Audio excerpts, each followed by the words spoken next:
Madam Chair, mahalaga kasi itong audit findings na ito kasi may kinalaman ito sa napakalaking pondo, 47 billion.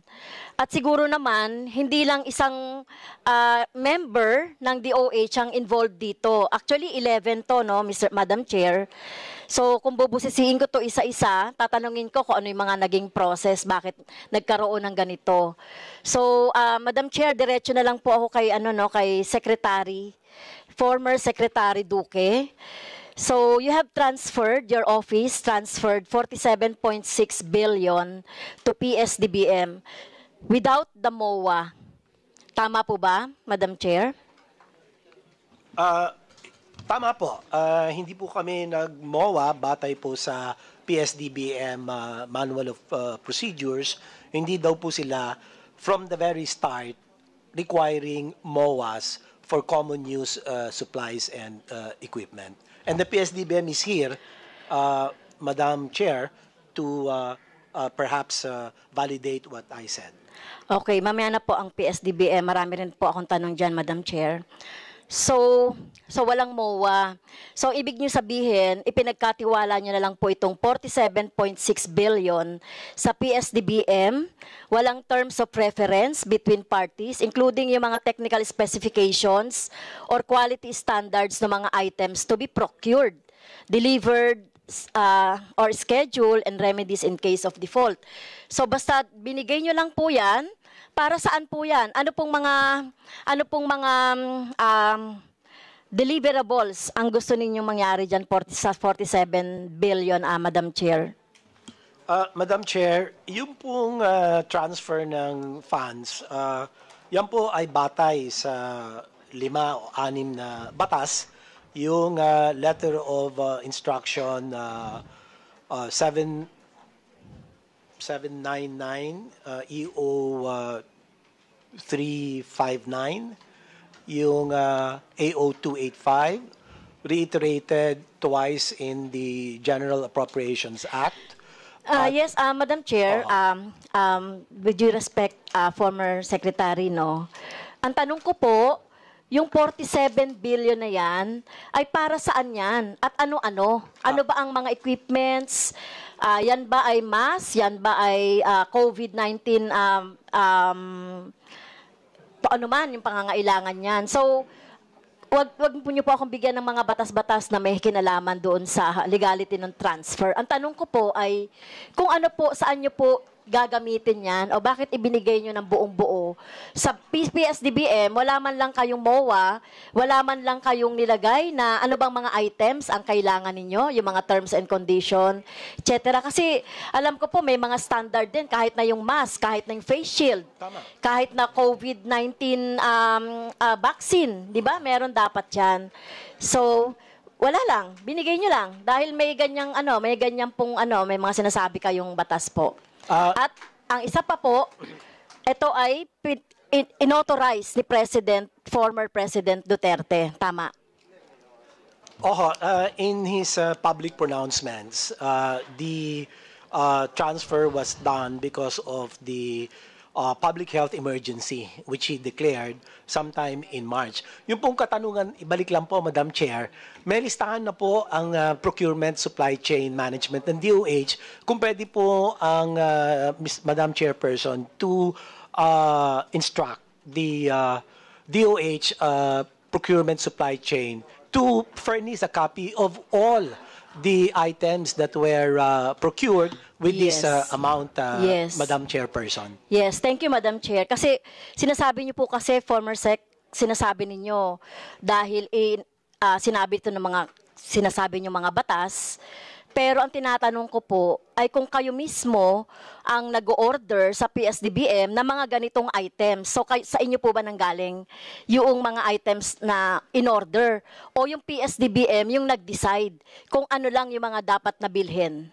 Hindi ho. Galing ho sa DOH kasi end user ho kami. So yan po, may mga opisina yan ng DOH po na nagbibigay sila ng kanilang mga pangangailangan sa panahon ng pandemya. In fact, ang binibigay po ng DOH, which I considered as de facto parang contract, yung agency purchase request kasama po yan, kasama din po yung listahan ng mga kinakailangan na common use supplies and equipment, kasama po yung quantities, kasama po yung price, kasama po yung technical specification na mula naman po sa mga iba't ibang mga opisina na may kakayahan na magbigay ng kung ano ba yung standards. For example, ang KN95 mask. Hindi naman po basta-bastang mask lang. Okay, Ano po? maputol ko po kayo dyan, Madam Chair. Nakalagay kasi, dapat kung may MOA kayo, nandiyan yung mga technical specification. So, sino po ba yung magbibigay ng technical specifications? Kasi kung MOA yan, dapat nakalagay doon. So, sino bang nagbigay ng technical specifications? Is it the DOH? Yes, Your Honor. Ang technical specifications. Pero sinasabi galing po dito sa DOH. findings, Madam Chair, ng MOA, wala kayong technical specifications. Nakalagay dito, without MOA, which should set the terms of reference between parties, including the technical specifications or quality standards of the items to be procured.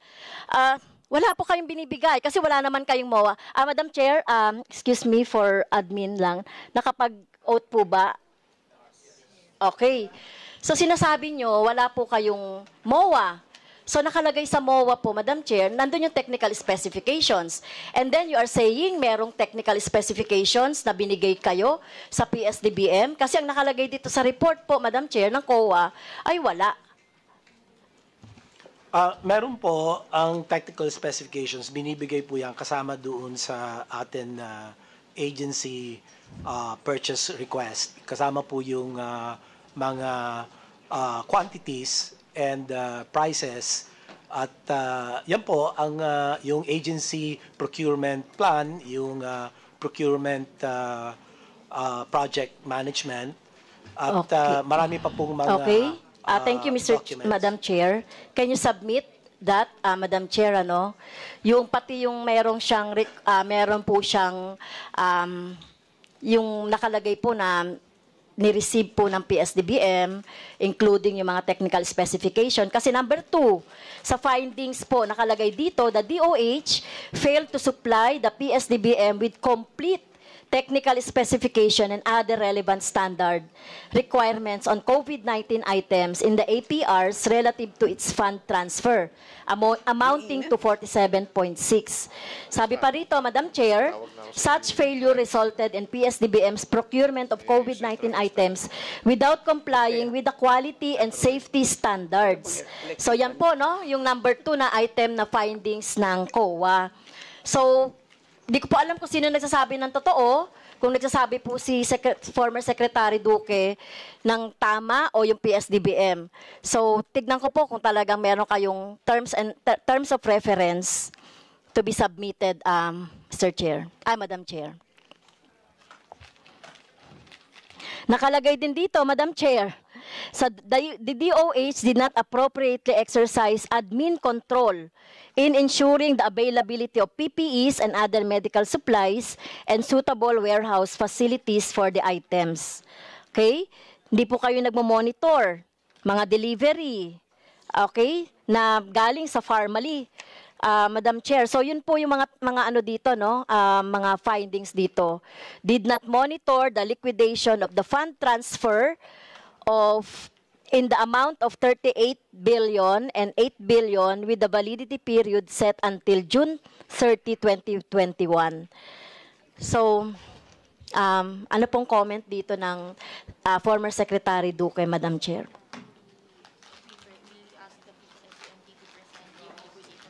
Yung sa amin pong mga regular na EXICOM meetings ng Department of Health, nagbibigay po ng status report ang atin pong procurement and supply chain management team patungkol po sa ano na ba yung mga na-release na mga pondo, kalakip ng APR at yung allocation list at yung mga sari-sari pa pong mga dokumento.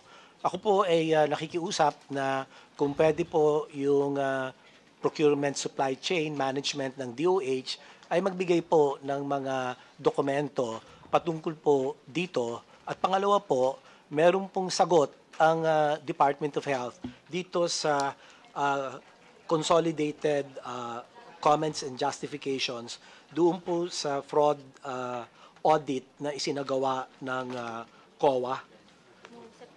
Ito po noong September 2021, Madam Chairman.